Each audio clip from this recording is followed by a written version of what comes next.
incubators. Kapag nangitlog po yung ating mga buwaya, kinakulit po namin agad at nililipat po dyan sa aming incubators para po mapainta ng ayos at kakawit po namin yung mga rasa-prosyente ng kanyang mga itlog, mabubuhay po or malinis. Hello mga kabibs, we are here now in Palawan Wildlife Resources Center. Here, the crocodile farm.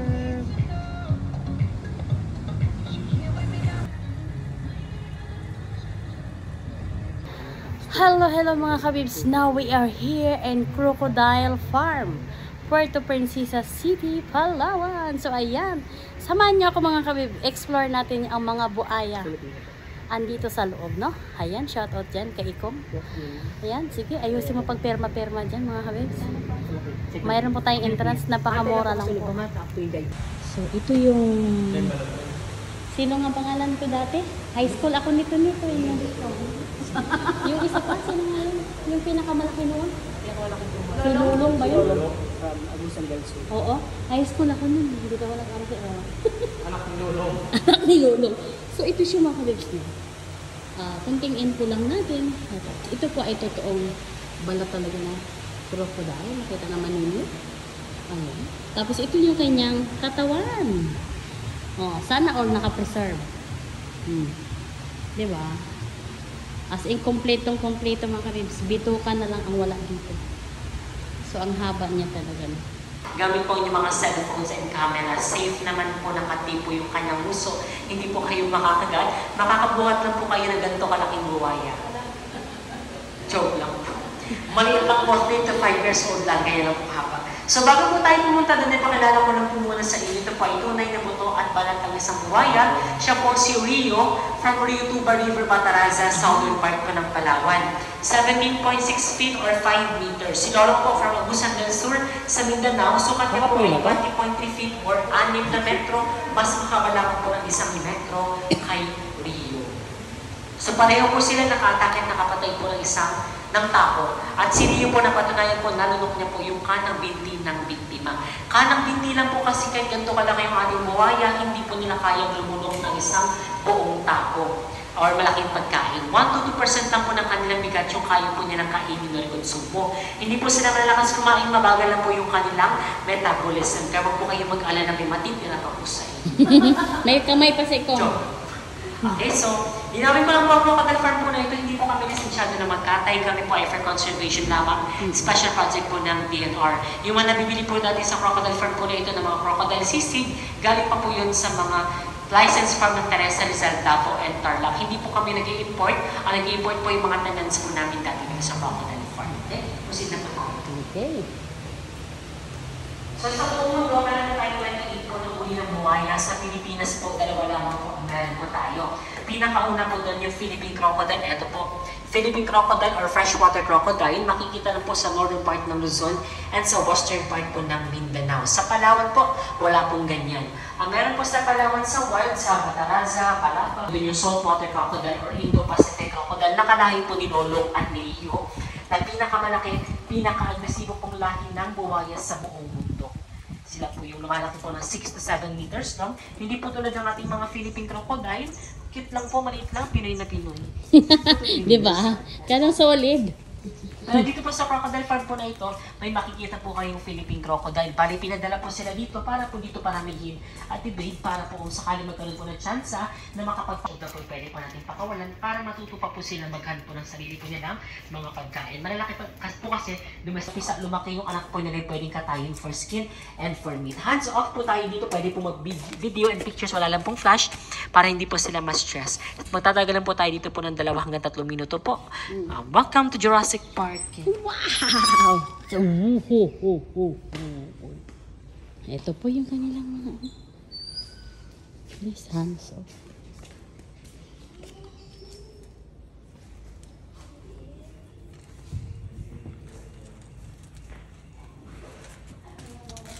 Ayan po yung ating Philippine crocodile. Kung bigyan po yung kanyang skin, stripes and align mula po sa kanyang patok hanggang buntot, black white. Tapos kapag saltwater crocodile, yung kalahi po ni Lolong at ni Rio, 1 year old na po yan sila. Pagkain po nila dito karning manok, baboy, isda, baka, once or twice a week lang po. Naka-chop-chop na po yun sa maliit lang po na hiwa para madali lang po nilang malunok kasi hindi po nila kayang umuya po ng pagkain. Diretso lunok lang po yan sila. Yan sila once a year lang po tuwing summer sa Pilipinas. Mapipisa po yung kanilang itlog after 90 days. Kapag nangitlog po yung ating mga buwaya, kinakulit po namin agad at nililipat po dyan sa aming incubators para po mapainta ng ayos at abot po namin yung mga taas ng kanilang mga itlog, mabubuhay po or malinis. First time po ba dito o maraming beses na po? First time? Dito ako nag-high school. High school po. Mamaya po may makikita pa po kayong mga iba't ibang hayopos ng endemic lamang po sa Pilipinas. Sila po yung mga confiscated, turned over, and rescued. After po dito po dinadala sila. After po ma-rehabilitate ng ating mga veterinarian, napapakawalan po sila sa kanilang natural habitat. Iba po hindi po naka-respect po siya na makikita nyo, sila po ay hindi na po pwedeng pakawalan yan, kaya po sila in-respect na lang po dito. Kasi po mga domesticated na po yan sila. Ibig sabihin, sanay na po sila pinapakain po ng kanilang tagapag-aalaga. Pinakawalan po na hindi po makulong sila po ng kulungan ng ating malalaking buwaya. Hindi ko po alam kung paano kukunin dahil mas malaki pa po yan sila sa atin. Kaya ingatan po ha. Tingin po sa pag-akyat, welcome to Jurassic World na po ito. Ito po yung crocodile po sa kanan nyo. Maliit na po yan. Siya po isang female Philippine crocodile o adult size na po yan nila. Ayan. Yan po yung maximum size po nila. Hindi po sila lalaki po tulad ng ating mga saltwater crocodile. Pinoy na Pinoy. Si Pinay po ngayon, sexually matured na po yan. Pwede na po siya breed sa breeding season. Sa ngayon po, si Pinay ko ay never pa po nagka-jowa. Virgin crocodile pa po. Buwaya. So from, ito po ay mga 60 to 80 years old na po. So from nursery to senior citizen po. Senior citizen po nga. Mga non-breeders na po yan sila, non-reproductive. So sila po ay for educational purpose and for spin na lamang po. Dito po tayo. Dito. Ay, sa buhay po tayo dyan, may kaso po ng human and crocodile conflict. Kaya po siya hinuli sa kanyang natural habitat dahil naka-attack at nakapatay po ng isang mangingisda. Oh, shit. Naka-attack at nakapatay, may kaso na kakulong. Yung mga nakaraang mga buwan lang, na parang napanood ko Siya yun. po ay 2011, iba po dun sa likod pa po. Sa likod yun. Naka-quarantine pa po yan para po masanay pa po sila sa maliit po na enclosure. At kung gusto niyo po mag-picture taking with crocodiles po, punta lang po kayo dyan mamaya sa ating photobook for the crocodile food.